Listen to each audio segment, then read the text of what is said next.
حضرت زبیر بن عوام نبی کریم صلی اللہ علیہ وآلہ وسلم کے بہادر صحابہ میں سے تھے۔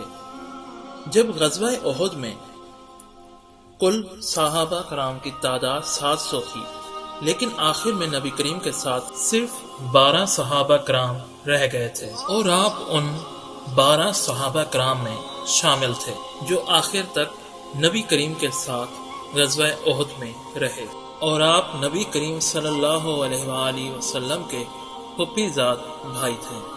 آپ تلوار کمار کی چلاتے تھے، اکیلے میدان جنگ میں چلے جاتے تھے۔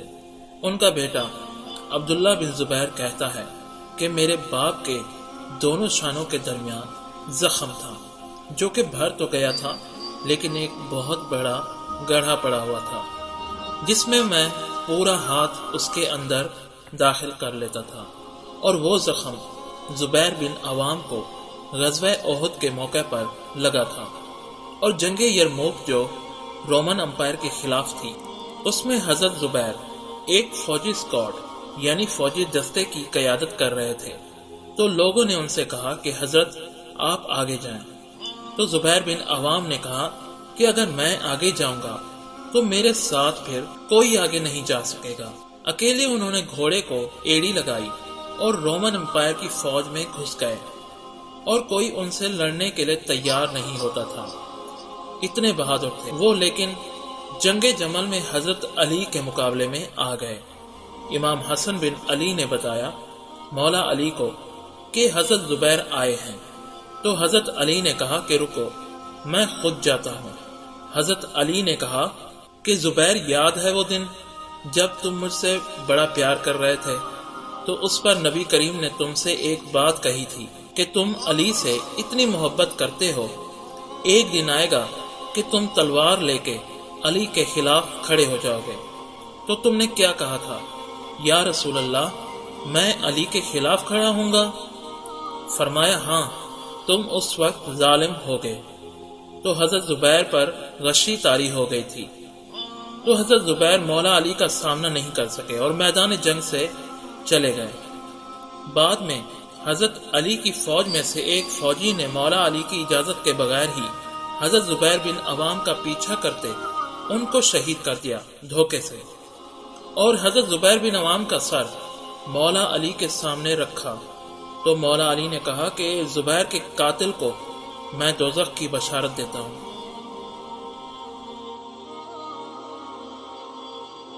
کیونکہ زبیر جنتی ہے۔ مولا علی نے ان سے کوئی دشمنی نہیں رکھی تھی، یقیناً اس لیے تو ان کو جنتی اور حضرت زبیر کے قاتل کو جہنم کی دعا دی تھی، اور حضرت علی دونوں طرف سے مسلمانوں کے مارے جانے پر روتے تھے۔ ان سے مسلمانوں کا خون بہتا برداشت نہ ہوتا، تو وہ شخص الٹا پھر ناراض ہونے لگا مولا علی سے۔ مولا علی نے اس سے کہا کہ کیا میں نے تجھے حکم دیا تھا؟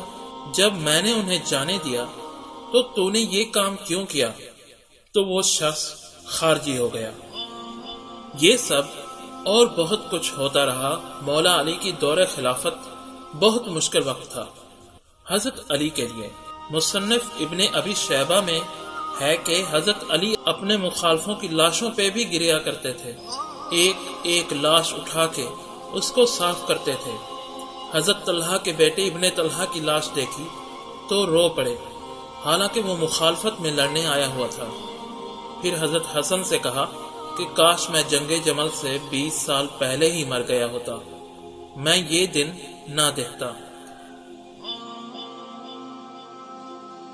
حضرت زبیر اور بہت سے مسلمانوں کے غم میں یہ بات کہی۔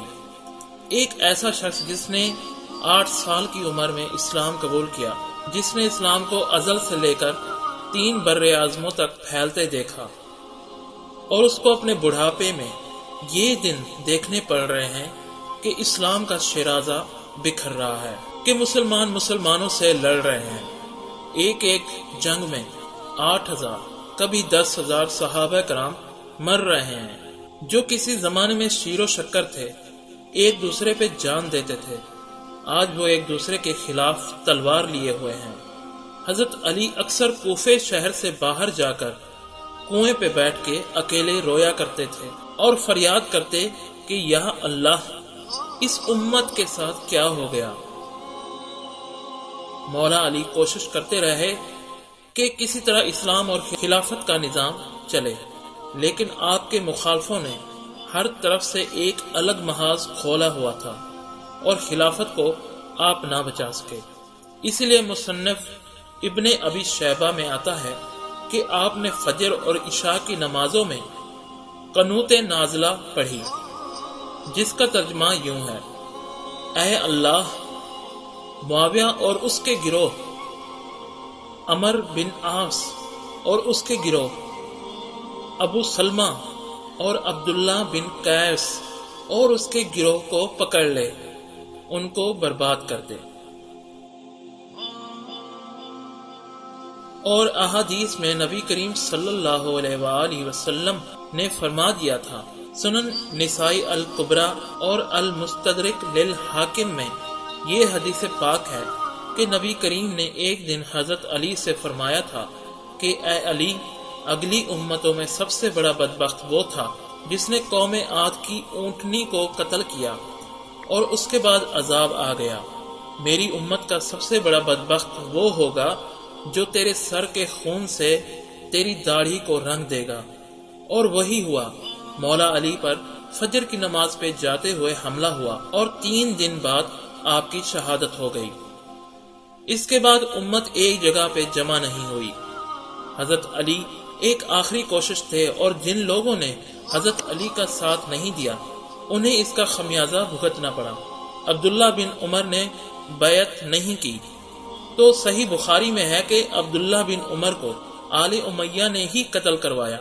حجاج بن یوسف نے زہر آلود نیزہ مروا کر، اور حاکم اور مجمع الزوائد میں ہے، حضرت عبداللہ بن عمر کہا کرتے کہ کاش میں اس وقت علی کا ساتھ دیتا اور یہ خلافت کا نظام تو بچ جاتا۔ کئی لوگوں نے حضرت علی کا ساتھ نہیں دیا تھا، جس کی وجہ سے حضرت علی کی حکومت کو سنبھالنے کے لیے مین پاور نہیں تھی۔ مین پاور کا مطلب کہ حضرت علی کے پاس جو حکومت کو سنبھالنے کے لیے، حکومت کے انتظامی امور کو سنبھالنے کے لیے مین پاور، آپ کے پاس بندوں کی تعداد کم تھی۔ تو حضرت علی اور اہل بیت کی مخالفت نبی کریم کے وصال کے بعد ہی شروع ہو گئی تھی۔